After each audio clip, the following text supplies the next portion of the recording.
of Management Studies, IGNOU presents an audiobook on the course MMPC 003 Business Environment for MBA program. Presenting Block 1, Introduction to Business Environment, Unit 4, Business Ethics and Corporate Social Responsibility, Part 1.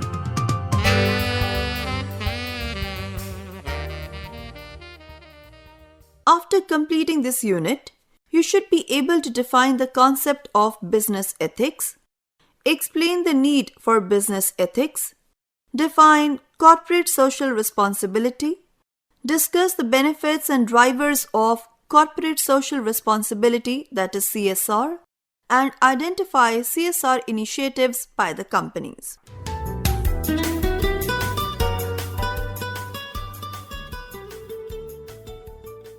Introduction. For organizations, while ensuring growth is important, ensuring that it takes place in an ethical, just, and inclusive manner is even more important. They have to also ensure that the conduct of business activities conform to the existing norms of accepted behavior and are run in a socially responsible manner. Corporate governance plays an important role in the way businesses are directed and controlled. This unit focuses on the significance of business ethics and corporate governance in business. It discusses the concept and benefits of corporate social responsibility, that is CSR, and some of the CSR initiatives by the companies.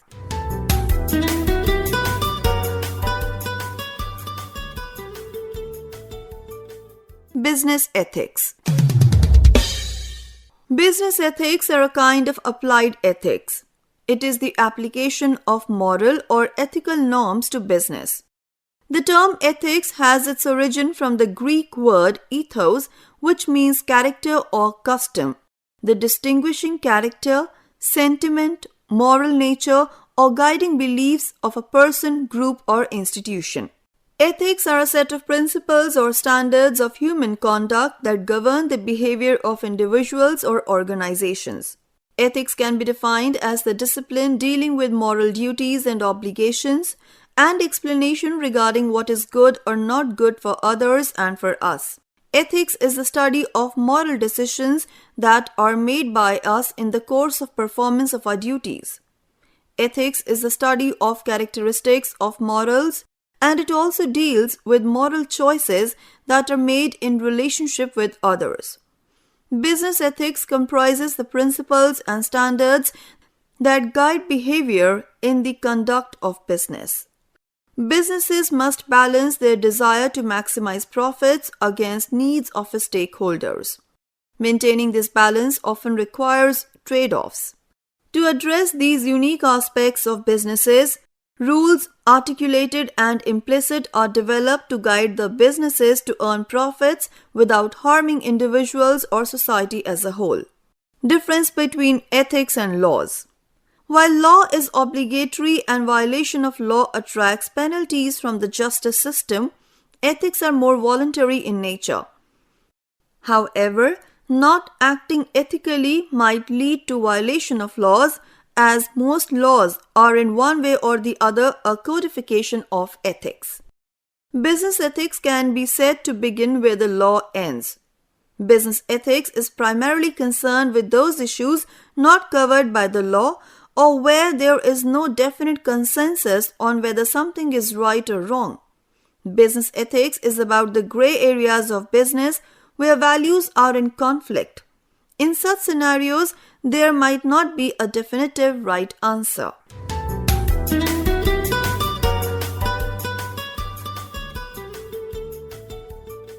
Sources of ethics. Number 1. Genetically imbibed.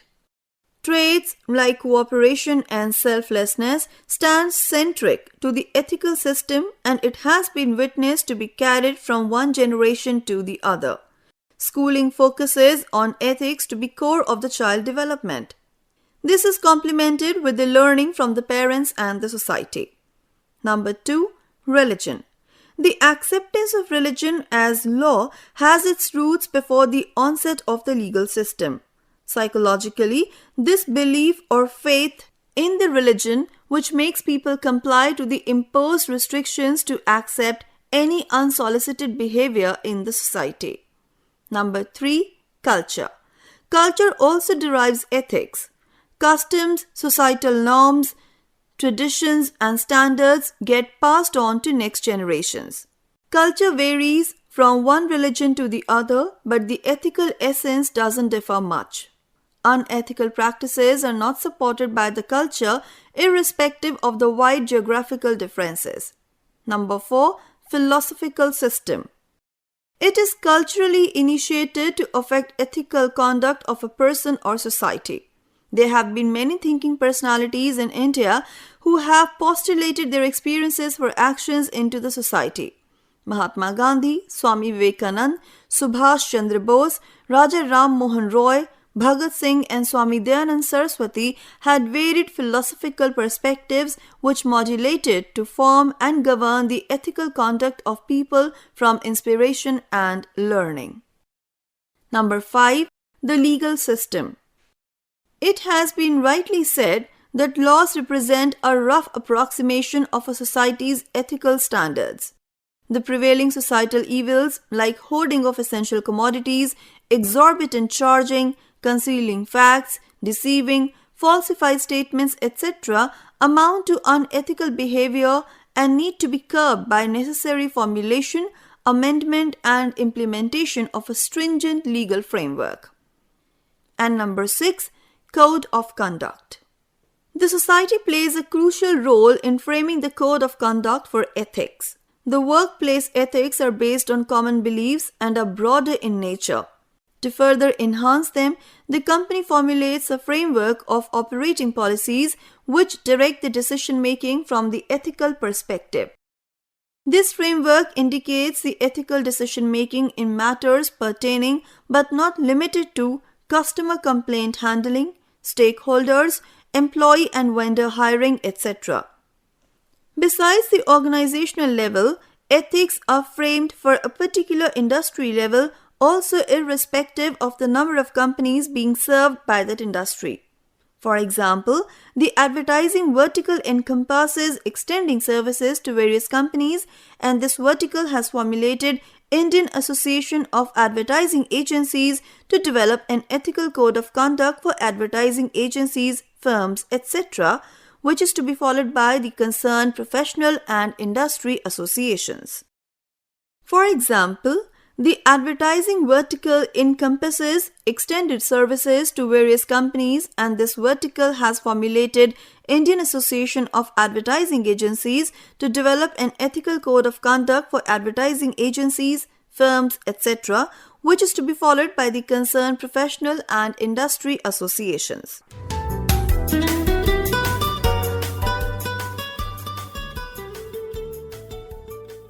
Importance of business ethics. Now let us understand why corporate ethics matter to business. Ethics matter because ethical conduct is the right conduct. However, in the absence of a time culture and the context-neutral definition of right, it is very difficult to develop a code of conduct on this basis alone. It basically says that businesses avoid many risks and gain reputation by acting in an ethical manner. A good ethics process operationalized in such a way that all decision-making procedures and structures support it on a day-to-day basis will give an organization the best chance possible for finding out potential problems early so that they can be dealt with before they become a disaster. There are also market advantages to be gained from an ethical reputation. Ways in which ethics are important. Major scandals such as WorldCom, Enron, Lehman Brothers, etc. in the US and Satyam in India tell us why ethical business practices are becoming increasingly important. There are several reasons why ethics are important to business. They are: number 1, to understand reasons behind increasing influence of corporates in society. Number 2, to ensure that no harm is done to society. Number 3, to meet ethical expectations more effectively. Number 4, to enable companies to identify employee and customer concerns at an early stage. And number 5, to improve the quality of a firm's relationship with its key stakeholders. The government is interested in ensuring ethical business practices to ensure a basic level of integrity in the marketplace. This promotes international competitiveness of the economy and improves a country's image concerning ease of doing business. Even domestically, predictable levels of ethical behavior ensures that cost of business such as transaction cost, hedging and insurance, etc. are kept to a minimum. Unethical behavior imposes cost on the government and taxpayers. Bad behavior by a few impacts all businesses and might also have an adverse impact on the country's international competitiveness. Ethics can help improve decision-making by providing managers with the appropriate knowledge and tools that allow them to correctly identify, diagnose, analyze, and provide solutions to the ethical problems and dilemmas that are confronted with. Ethics help in analyzing the reasons behind this and the ways in which such problems might be dealt with by managers and regulators in improving business ethics. Business ethics can provide us with the ability to assess the benefits and problems associated with different ways of managing ethics in organizations. Business ethics also equips us with knowledge that goes beyond the traditional boundaries of business studies.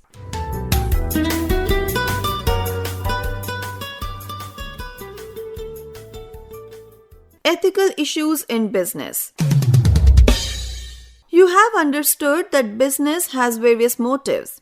Some of the motives are wealth motive, profit motive, societal benefit, and overall benefit of shareholders and stakeholders.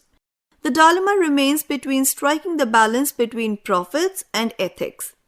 The organizations practice ethics as it bolsters their goodwill and reputation of being fair, honest, and integral both at the business and the corporate level, thereby fortifying their image. Organizations expect the employees at all levels to carry this legacy of identity with utmost care. Ethics provide the framework within which the organization makes ethical investment. Ethical investment is followed in management of investment portfolio, which consists of company shares. Profit is an inherent motive of the business. But various economic thinkers have propagated various business motives varying from profitability, wealth, utility maximization, etc. But there are differences of opinion too. On the one hand, there is the ideology of Karl Marx, according to which it is unethical to do business to accumulate wealth. On the other hand, Mahatma Gandhi believed in business but preached trusteeship, according to which a businessman should look after the welfare of his employees. Let us discuss this further with examples from various companies.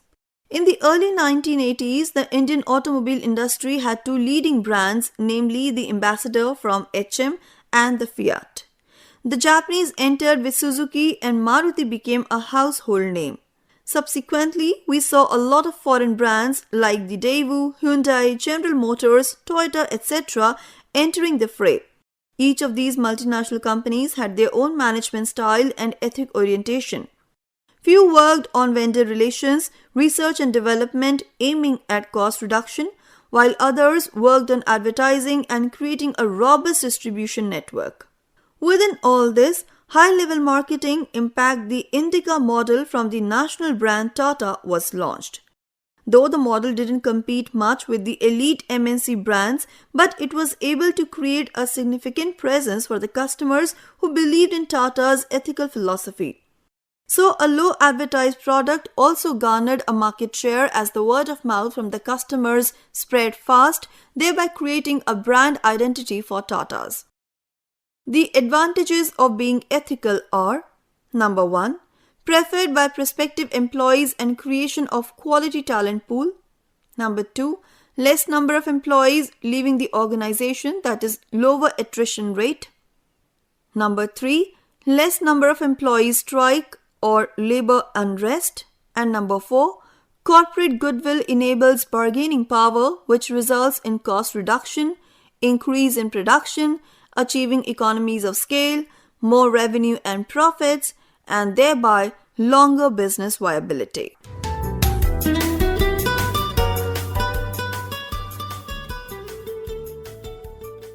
Corporate governance and corporate sustainability.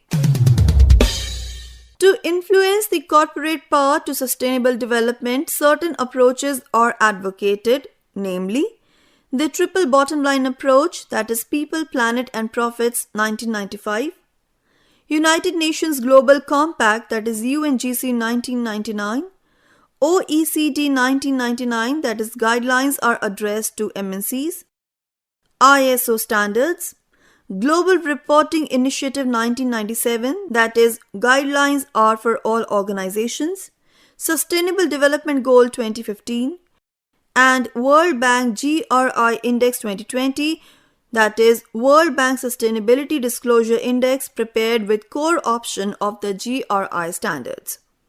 In addition to the triple bottom line approach, which originated from Elkington's The Planet, People, Profit, that is environmental, social and economic framework.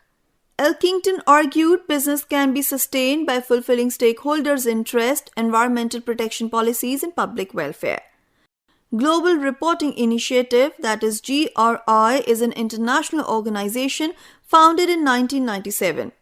GRI has its roots in the US not-for-profit organizations, the Coalition for Environmentally Responsible Economies. United Nations Environmental Programme, that is UNEP, was involved in the establishment of GRI. GRI enjoys strategic partnership with Organization for Economic Cooperation and Development, that is OECD, the UN Global Compact, United Nations Environmental Programme, that is UNEP, and International Organization for Standardization, that is ISO. GRI has designed the world's standard guidelines in sustainability reporting. GRI's mission is to make sustainability reporting a standard practice and to enable all companies and organizations to report their performance on the criteria such as economic, environmental, social, and governance. The G3 is third generation of the GRI Sustainability Reporting Guidelines launched in 2006. G3 reports only on impact study. G4 reports on broader aspect of impact study, which includes general standard disclosure on organization profile, stakeholder and governance. Global Reporting Initiative includes governance criteria in addition to the triple bottom line economic, social and environmental criteria. The Organization for Economic Cooperation and Development, OECD. The Organization for Economic Cooperation and Development, OECD, in 1999 defined corporate governance as a set of relationships between a company's management, its board, its shareholders, and other stakeholders. It provides a structure through which the objectives of the company are set and the means of attaining those objectives and monitoring performance are determined. Good corporate governance should provide proper incentives for the board and management to pursue objectives that are in the interest of the company and shareholders and should facilitate effective monitoring, thereby encouraging firms to use resources more efficiently. The purview of corporate governance includes: number 1, rights of and equitable treatment of shareholders. Organizations should respect the rights of shareholders and help shareholders exercise those rights. Number 2, interest of other stakeholders. Organizations should recognize that they have legal and other obligations to all legitimate stakeholders. Number 3, role and responsibilities of the board. The board needs a range of skills and understanding to be able to deal with various business issues and to have the ability to review management performance. It needs to be sufficiently sized and have an appropriate level of commitment to fulfill its responsibilities and duties. Number 4, integrity and ethical behavior. Organizations should develop a code of conduct for their directors and executives that promote ethical and responsible decision making. And number 5, disclosure and transparency. Organizations should clarify the role of the board and the management, and the same should be conveyed to the public. They should also implement procedures to independently verify and safeguard the integrity of the company's financial reporting. Disclosure of financial matters concerning the organization should be timely and balanced to ensure that all investors have access to clear, factual information. Transparency is the best principle of corporate governance. Role of corporate governance.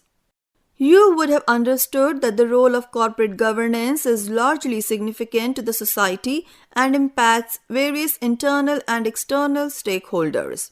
Corporate governance aims at certain aspects, which are: number 1, it fosters an efficient use of resources and curtails wastages. Number 2, it aims at resource allocation to those verticals for bringing in efficiencies in the production of goods and services, which further generates interest of the shareholders. Number 3, it chooses best effective managers to manage scarce resources to derive optimal results. Number 4, it enables the managers to remain attentive and focused for enhanced performance continuously. Number 5, it brings in investors' attractiveness and also increases the shareholders' value. Number 6, it fosters increased consumer satisfaction, which aids in growing market share besides the sales. Number 7, it results in higher employee satisfaction, lower turnover rate, and lower HR cost. Further satisfied employees bring customer satisfaction. Number 8, it also attracts vendors and brings an efficient inventory management system with reduced purchase or production cost. And number 9, it brings down the marketing cost by developing good rapport with the channel partners, distributors, etc.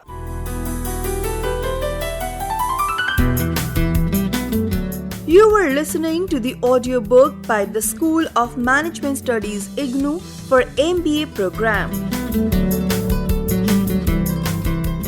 Course code MMPC 002 Human Resource Management.